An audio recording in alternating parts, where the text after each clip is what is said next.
Halo guys, kembali lagi bersama gue Nandi. Pada video kali ini, gue akan membahas salah satu film seru yang berjudul Even the Lamb Have Teeth.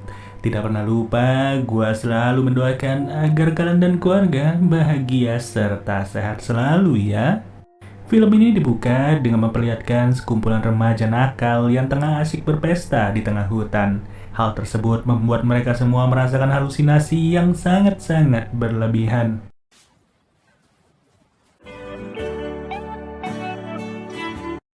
Kemudian setelah pesta berakhir, dua orang gadis di antara mereka bernama Katie dan Sloan memimpikan perjalanan berbelanja di kota New York.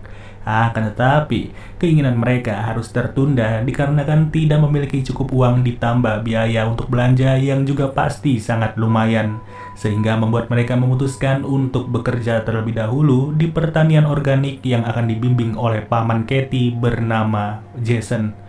Pada keesokan harinya, Jason membawa Katie dan Sloan ke apartemennya untuk tinggal sementara.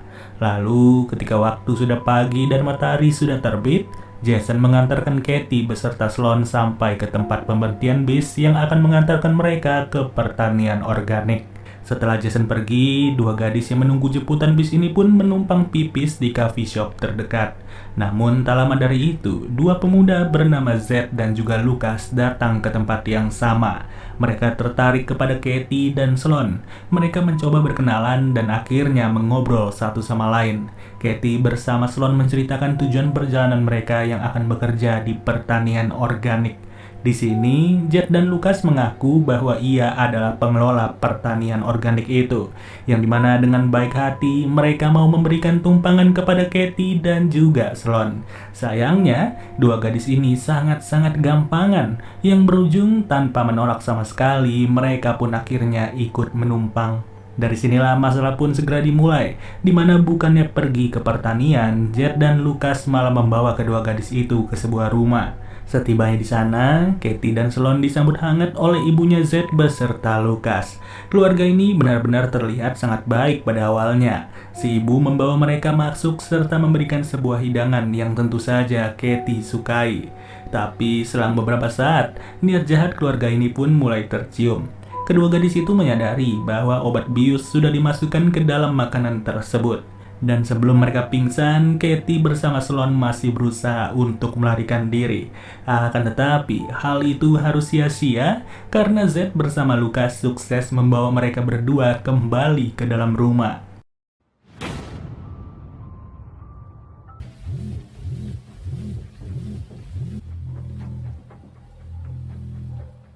Pada keesokan harinya, Katie dan juga Sloan sudah tersadar di tengah hutan dalam kondisi terikat.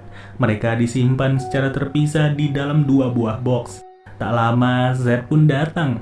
Dengan sifat aslinya, ia berseru sambil berteriak, di mana Katie beserta Sloan diancam untuk mengikuti segala perintahnya. Kemudian, Z menginstruksikan mereka untuk membersihkan diri terlebih dahulu serta menikmati fasilitas yang sudah diberikan di dalam box masing-masing. Tak lama, datanglah seorang pria yang juga kerabat dari Z bernama Boris. Boris yang memegang kendali atas ponselnya Katie pun sadar bahwa pamannya pernah berbicara terkait sebuah kode yang pernah disepakati Katie dan juga Sloan.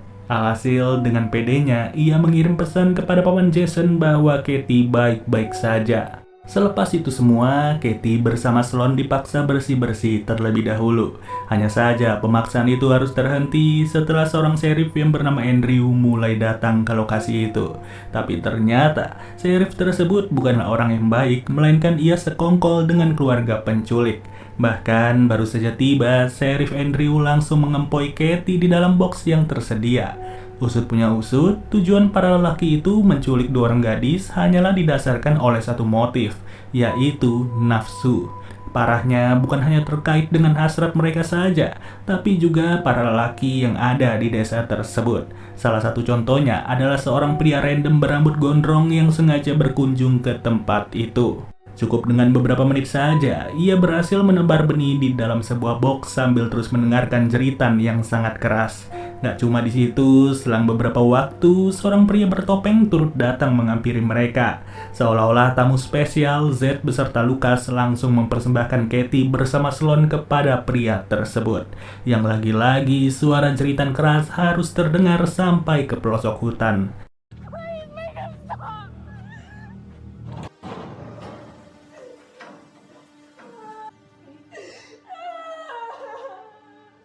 Dan pada akhirnya, Paman Jason pun melaporkan kejadian ini kepada sheriff setempat. Namun apa boleh buat, sheriff yang menangani kasus tersebut adalah Sheriff Andrew. Yang kita tahu sendiri, ia sudah bersekongkol dengan keluarga penculik. Karena sangat khawatir, pada akhirnya Jason menyelidiki sendiri kemana perginya Katie dan juga Sloan. Tempat terakhir yang ia ketahui adalah sebuah coffee shop terdekat yang berada tidak jauh dari pemberhentian bis. Di sana, Jason mendapat informasi penting dari si barista yang berkata bahwa terdapat 2 orang pria bersamaan dengan Katie beserta Sloan. Mereka berempat pergi dari kafe ini dengan mengendarai sebuah mobil pickup berwarna biru. Di saat yang bersamaan, kabar hilangnya Katie dan juga Sloan pun mulai terdengar cepat oleh gerombolan penculik. Hal tersebut membuat Boris kembali datang serta marah kepada mereka semua. Jadi, untuk antisipasinya, mereka berencana menghabisi Katie dan juga Sloan secepat mungkin. Saat hari berganti, pria gondrong yang merupakan penduduk setempat pun sengaja diberi tugas. Ia disuruh untuk menjaga kedua gadis itu agar tidak kabur kemana-mana. Pada momen inilah, Katie pun tidak ingin membuang kesempatan di mana ia memiliki sebuah rencana untuk melakukan pelarian. Dan memang benar, dengan memanfaatkan bentuk tubuhnya, ia berhasil merayu si gondrong serta mampu mengajarnya dalam sekejap waktu. Tak lama, Sheriff Andrew yang baru tiba pun langsung sadar dengan aksi tersebut. Ia dibikin semakin murka setelah tahu kalau kedua gadis itu sudah membawa kabur mobil dinasnya. Singkat cerita, di saat Katie bersama Sloan dalam perjalanan pulang, mereka pun melihat 2 orang wanita yang berada di pinggir jalan. Ternyata mereka juga merupakan korban penculikan dari Z beserta kawan-kawan yang sengaja ditempatkan di lokasi berbeda. Kondisi itu pun membuat mereka semakin yakin untuk melakukan balas dendam. Di mana agar persiapannya lebih matang, mereka sengaja pergi ke toko bangunan untuk membeli berbagai peralatan yang sekiranya akan terpakai.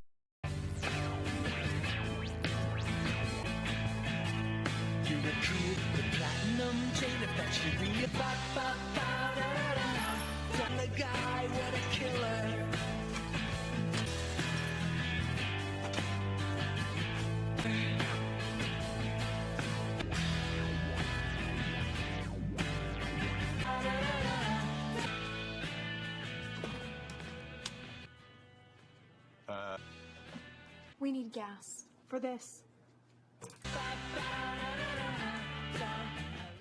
Setelah selesai, rumah pertama yang akan mereka hampiri adalah rumahnya Boris. Boris yang baru saja pulang pun gak sadar kalau nyawanya sedang terancam. Secara tiba-tiba, ia harus terhantam dengan bola baseball berduri yang benar-benar berhasil membuatnya tak berdaya.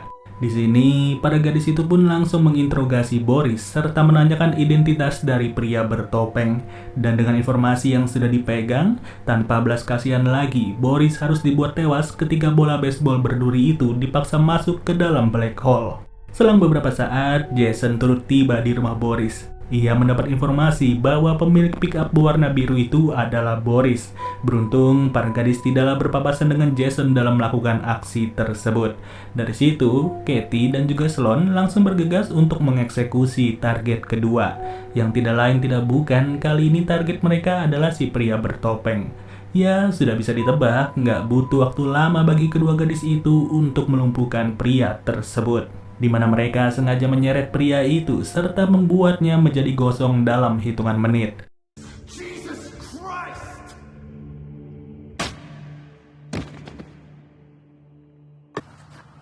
Did you miss us?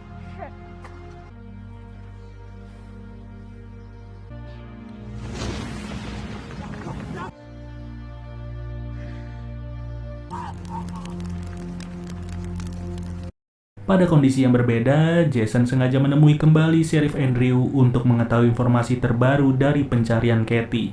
Namun, siapa yang menyangka, setelah Jason yang menghubungi ponsel Katie pun mulai mendengar nada dering serupa yang berasal dari celana si Sheriff. Apa boleh buat, di titik ini, Sheriff Andrew tidak bisa lagi mengelak dan ia sengaja menyandera paman Jason di sebuah tempat. Tapi, Sheriff itu nggak sadar kalau Katie bersama Sloan sudah mengintai gerak-geriknya sedari tadi. Kedua gadis itu benar-benar mempermainkannya seperti anak kecil. Mereka membuat si Sheriff merasa ketakutan yang berujung ia harus meregang nyawa secara cuma-cuma. Di sini, Katie bersama Sloan meminta dua orang gadis yang ia temui untuk membebaskan paman Jason. Mereka juga meminta agar segala kejadian yang terjadi tidaklah diketahui oleh paman Jason. Tanpa perlu istirahat, mereka langsung memulai aksi dengan membius Zed, Lucas, serta sang ibu sekaligus. Katie bersama Sloan benar-benar membuat sang ibu histeris di mana ia dipaksa menyaksikan detik-detik kedua anaknya meregang nyawa. What did you do to my boy? There's now two. No. But you're monsters. Like...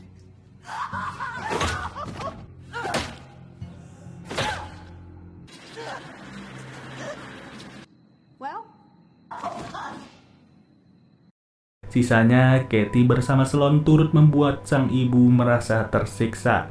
Mereka sengaja melenyapkannya dengan mengandalkan alat pemotong rumput yang tentu saja sangat-sangat sadis. Dan setelah semua penjahat sudah lenyap, scene pun berpindah kepada Katie beserta Sloan yang bersiap pergi menuju New York. Mereka tak sabar untuk shopping di sana dan kali ini mereka tidak akan pergi lagi ke toko bangunan. Di mana pada bandara yang sama, terlihat seorang pria yang sedang berdiri sambil memampangkan jasa pengantaran ke pertanian organik dan film pun selesai. Ya, pada intinya sih, kalau mau kemana-mana tuh jangan gampang percaya sama orang guys. Jangan pernah bego kayak si Katie dan juga Sloan. Ya, kalau mudah ya mudah aja, tapi jangan mau dikibulin ya guys. Ya sudah, gua nanti cabut dulu. Dadah.